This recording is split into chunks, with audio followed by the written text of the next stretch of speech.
Is your debt causing you sleepless nights? Knock your debt out with Debt KO.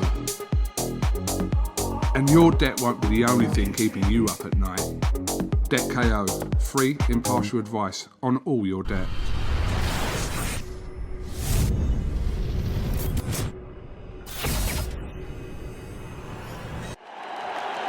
This is something that comes along every now and then in generation, and it's special. This is KUGAN CASSIUS for IFL TV in association with MTK Global. Hold on, let me just get you back in shot. I'm joined by Mr. Derek Chisora. War Chisora, first of all, Merry Christmas. A little bit belated, but... And I understand today's your birthday as well. Yeah, man, I'm an old fart now. But I still look handsome, though. No, I'm joking. Yeah, it's my birthday today. It's B-Day today. B-Day. Do you want me to sing you happy birthday, or you're not really fussed about that? Sing it. Happy birthday to you. Happy birthday to you.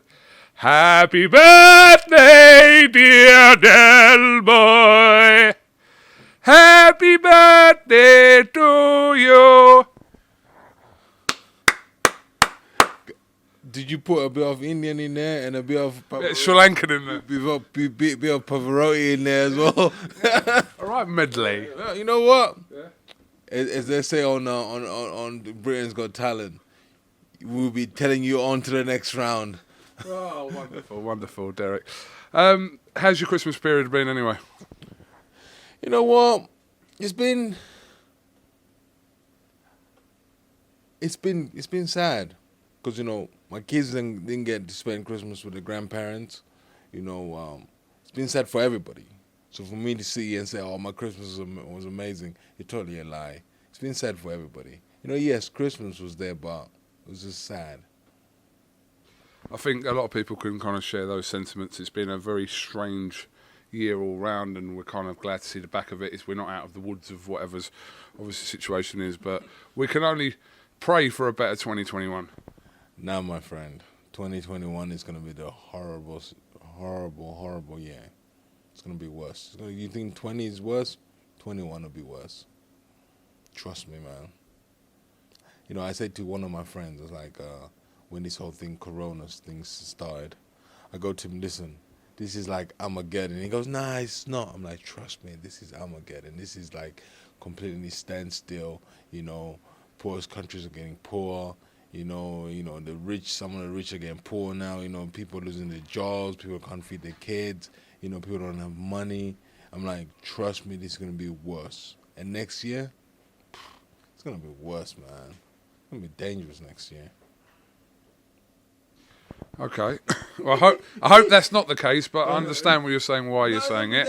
It's going to be worse next year, but just have faith in Queen and country. That's it. Keep the faith. Keep the faith. Yeah, faith. That's it. Right, okay. So, Derek, as 2020 comes to an end, and it's been a strange year in boxing, we were fortunate enough to have some boxing towards the last part of the year. But I wanted to kind of run through pivotal moments that have kind of affected everyone within the heavyweight industry, and I wanted you to give us your take on certain heavyweights and where do you think they go from here. So I'm going to start with Tyson Fury, who only fought once this year, had that fantastic win against Deontay Wilder back in February, but yeah, just sum it up for me with Tyson Fury this year. Hey, listen, what Tyson Fury did for himself, first by beating the Klitschko brothers, the K2 promotion, and then him coming back into depression and all that stuff, and then coming back, and then getting a draw in the first fight, and then fighting again and winning it. That was unbelievable. I was in Vegas for that fight. You know, I had to go see it. You know, it was like, you know what, that was my last trip. That was the beginning. That was before Corona messed up everything. You know, that was like Vegas was bumping, you know, everybody was going to, it was just unbelievable in Vegas. And then this guy, Tyson Fury, just came in, just knocked the man out. And the fight was great, you know, because I think he realized that Deontay Wilder could not hurt him anymore, so he just went for it. You know, he just did what he had to do, went for it, you know, went for it, didn't hold back. And that was good for him. For Tyson, that was one. That was the beginning of boxing for us in February, beginning of the year. So we enjoyed that. Me and my buddies were in Vegas, and one of my buddies won some money on Tyson Fury, actually. He bet on Tyson Fury to knock him out. That was great. And as in regards to what's next for Tyson Fury, is it the obvious question, the fight that needs to happen? We'll talk about Anthony Joshua a bit later on, but it's got to be that fight next for Fury. Yeah. I want. You know, in boxing, you might say you want, but you don't get. You know, boxing is one of those sports, like, you might be the mandatory, but you won't fight your mandatory. You won't fight for the belt. Do you understand? It's just one of those sports, like, yes, I'm number one for the last 2 years. Nah, son, you're not fighting for this belt yet. You know, so you got mandatories waiting for on their lines, but they're still waiting. Tyson, yeah.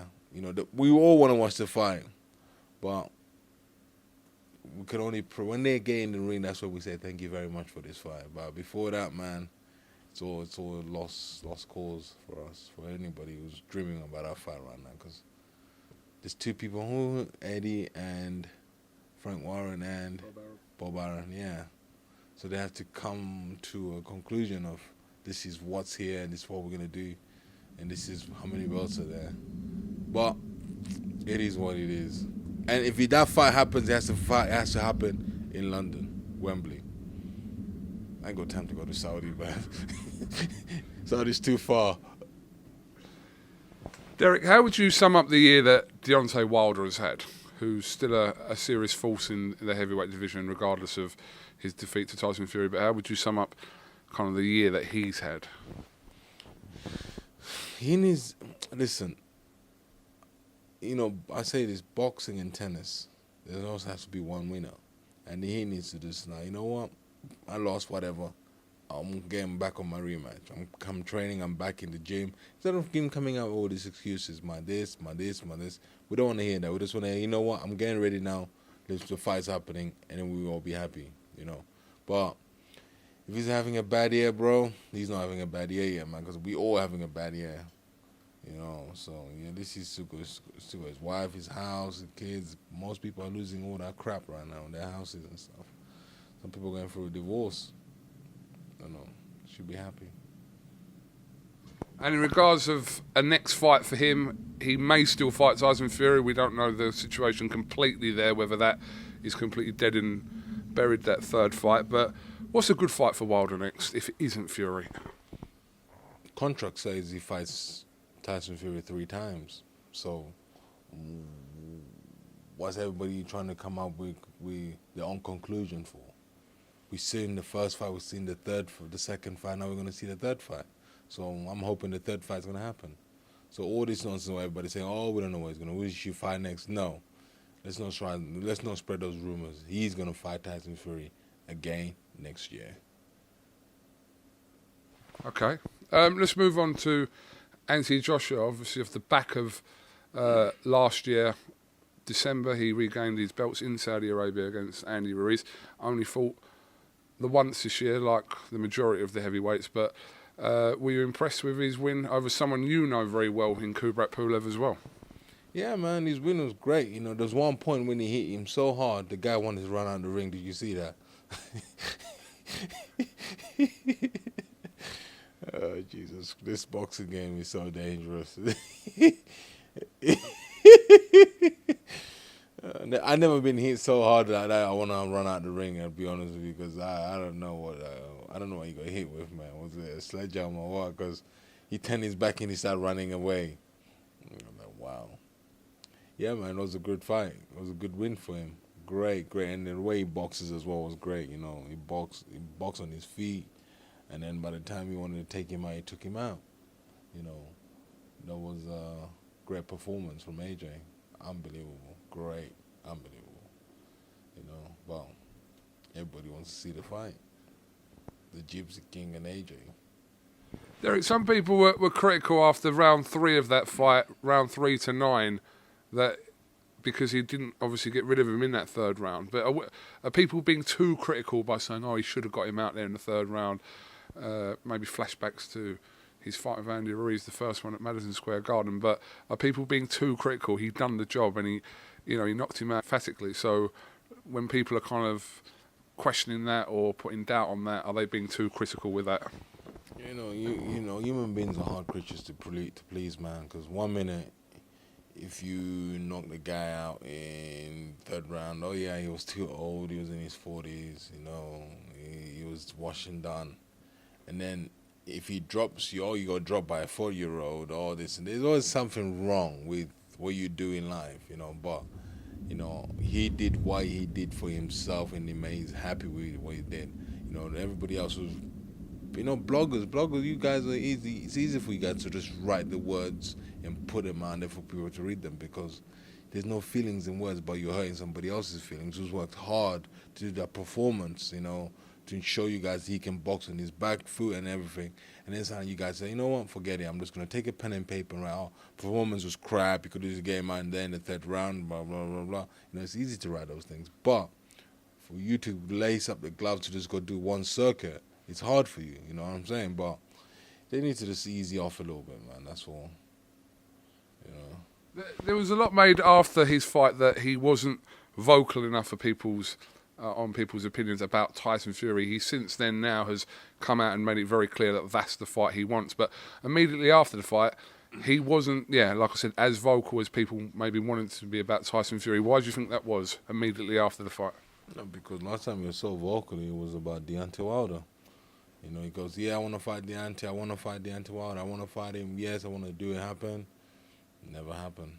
So I think for him coming out vocally and say, oh, I want to fight Tyson Fury, and then the fight won't happen. The fight won't happen this year. No, next year. It won't. Why are you so convinced of that? Because Deontay Wilder's got his rematch clause.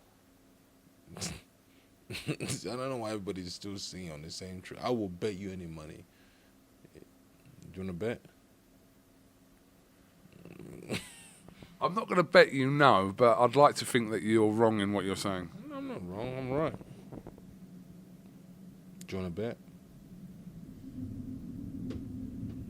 Yeah, but can we just have a sensible bet? No. But let's have a bet. A sensible bet is, if the fight happens, I will come and hold the camera for you and be your bitch for the rest of the camp, for all your filmings for this fight. Yeah, I'll be your bitch. I'll be carrying your bag. I'll be driving you around. I'll be your bitch. Yeah. Yeah. If the fight happens next year. Yeah. Yeah. Okay.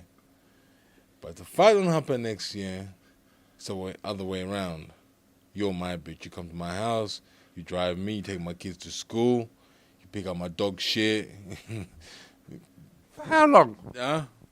For a week. Because the fight camp starts a weekend and like the whole build up and stuff like that. Do you know what? I'll take you up on that bet. You've seen this, yeah? So basically the name of the bet is someone's about to be someone's bitch.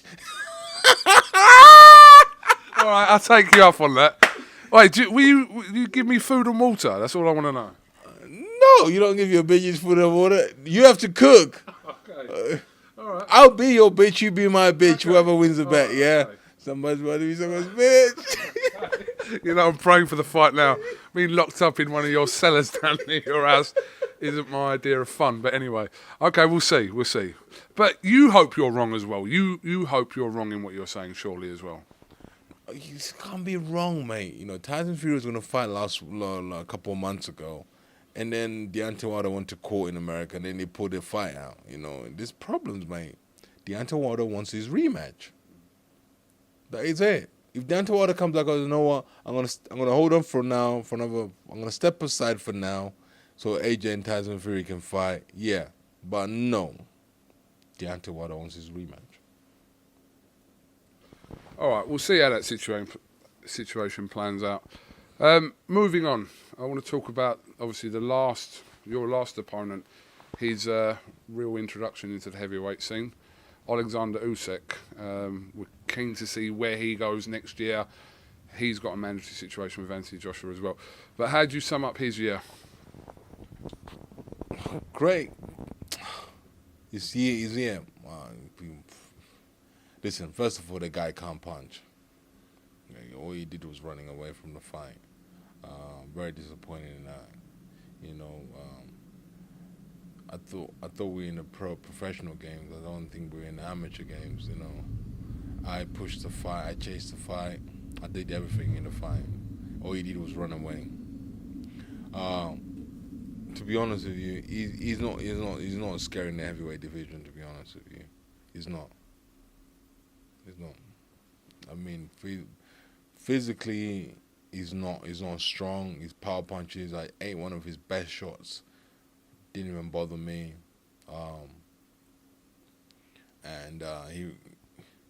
His output is good, but there's no power in there. And he complains too much. He's a crybaby. He was on Russian TV complaining already, Ukrainian TV complaining about me, but he's a punk anyway. Okay. So if there was an opponent you'd like to see him take on next to see further evidence of how he is as a heavyweight, who would you say for him?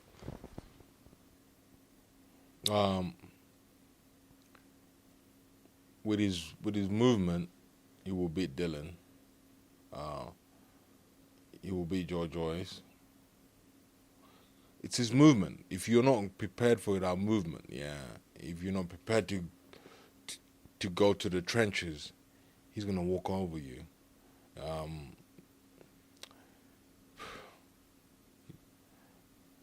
How can I say it? He don't have much power, but if you don't prepared for the movement, it's gonna be a long night for you.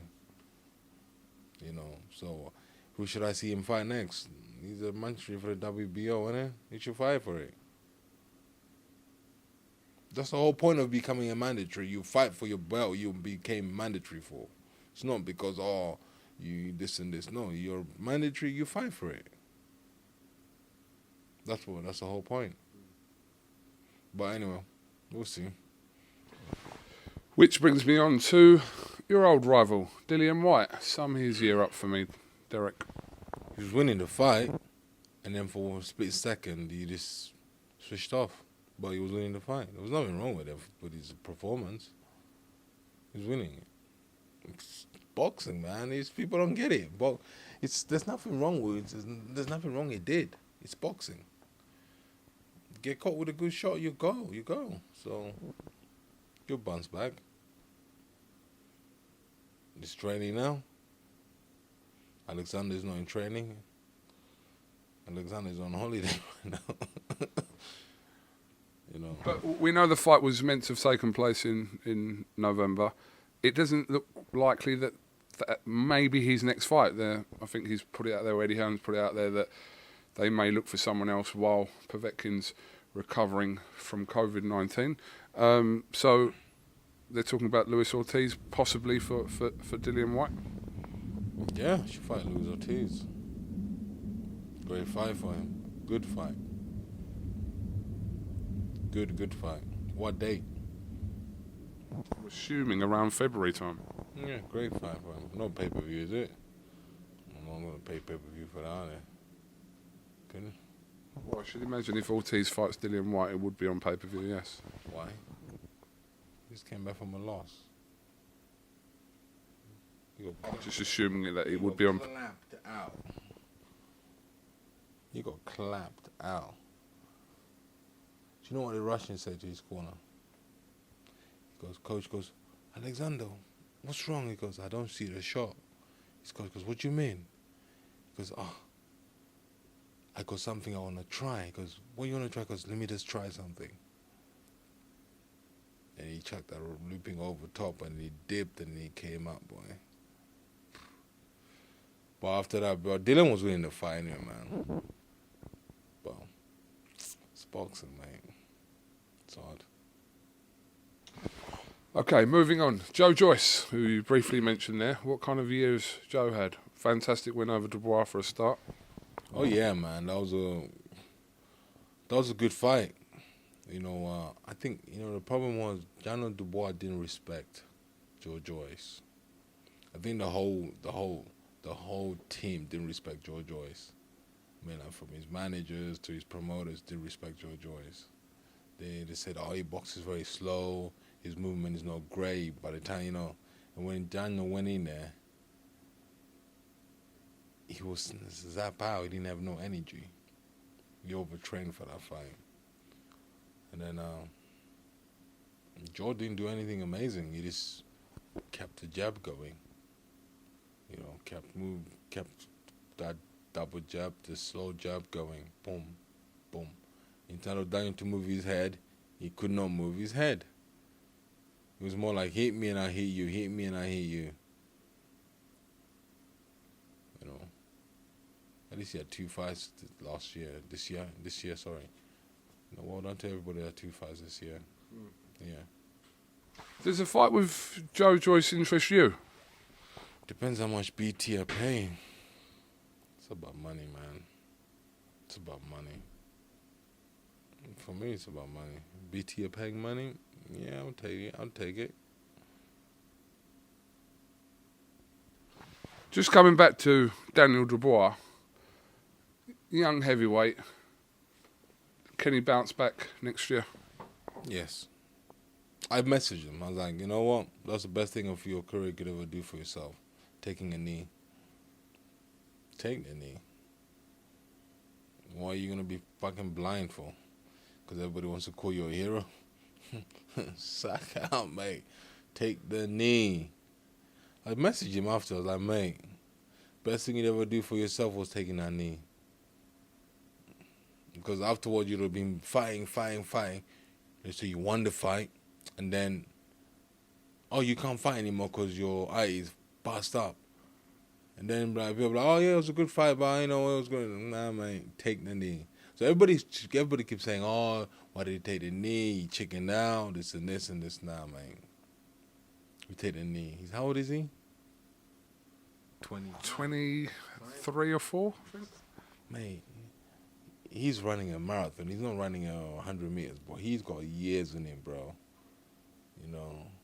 Yeah, people might want to slay him right now, but when he starts firing on both cylinders, they'll start singing his song. It's just how human beings are. We like to take the mick out of other people, but really and truly, when they're doing good, oh my God, oh you're great, oh my goodness, oh. But 2 days ago, you're like, that bastard. Listen, Daniel, keep doing what you're doing, man. Dave Allen retired this year. He's coming back, ain't he? He's doing a comeback, ain't he? Is he coming back? I don't know. He'll come back. I have a feeling he will return next year, but I spoke to him the other day and he says that he has no intention of doing that right now. He'll come back, don't worry. When his money runs out, he'll come back. He'll come back.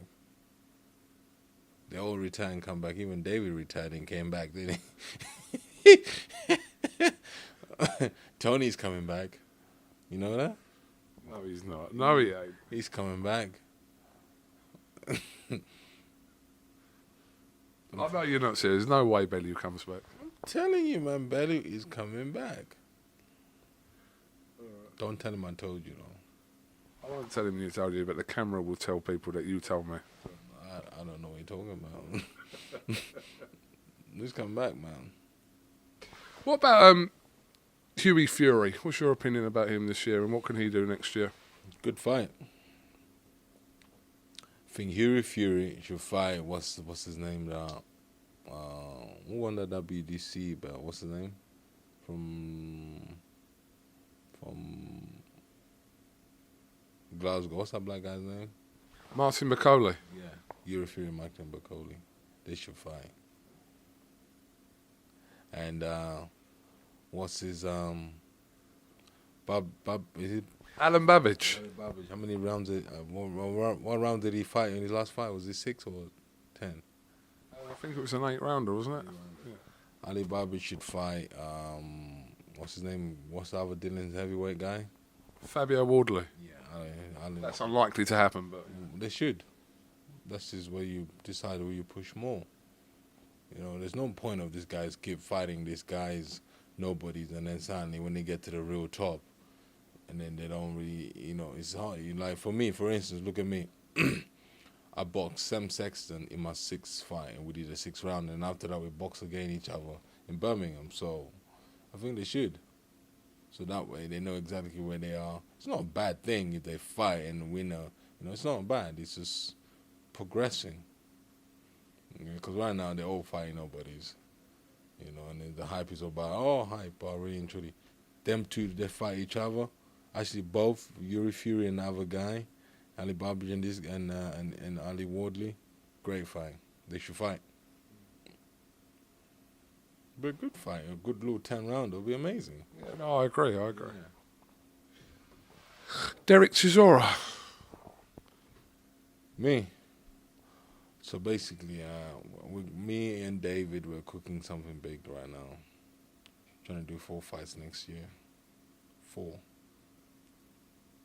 How'd you sum the year up for yourself, though, Derek?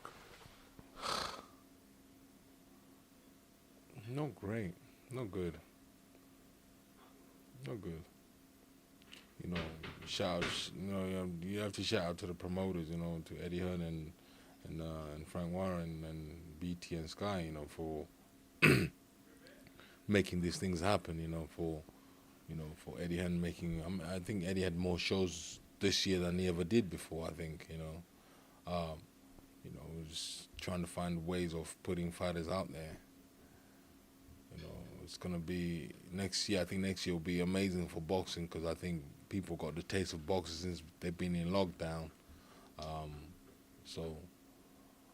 And there's so many things happening next year.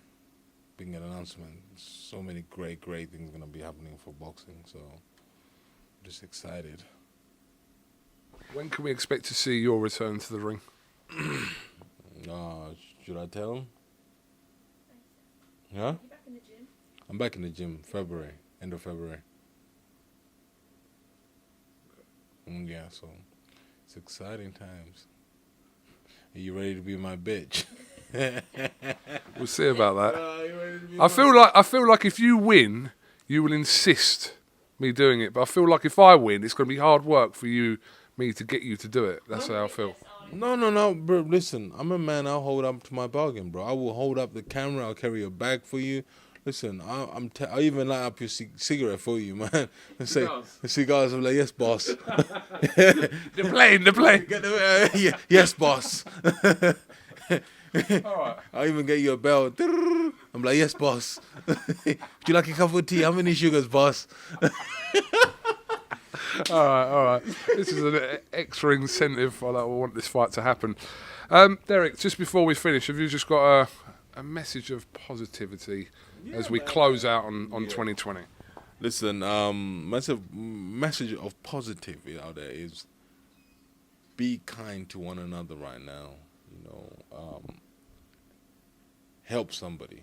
You know, by help, I don't mean by money-wise. I mean, like, help is just by saying good morning to somebody, good afternoon, you know, say how are you, you know, get in touch with your old enemies.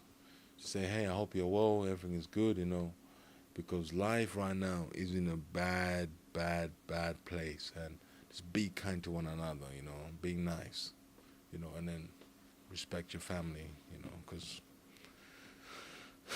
1 minute's here and the next minute is gone, you know, and see you next year, you know, and then give a shout out to the promoters, man. You guys done a great job this year, you know, Eddie and Frank, you guys did an amazing job, you know, and thank you very much for bringing entertainment to us. Really appreciate that. Okay. Well, make sure the fight isn't in 2 years' time, Eddie.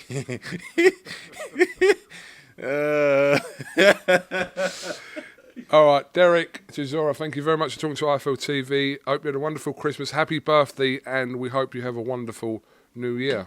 Thank you very much, sir. Thank you, bitch. This is something that comes along every now and then in generation, and it's special.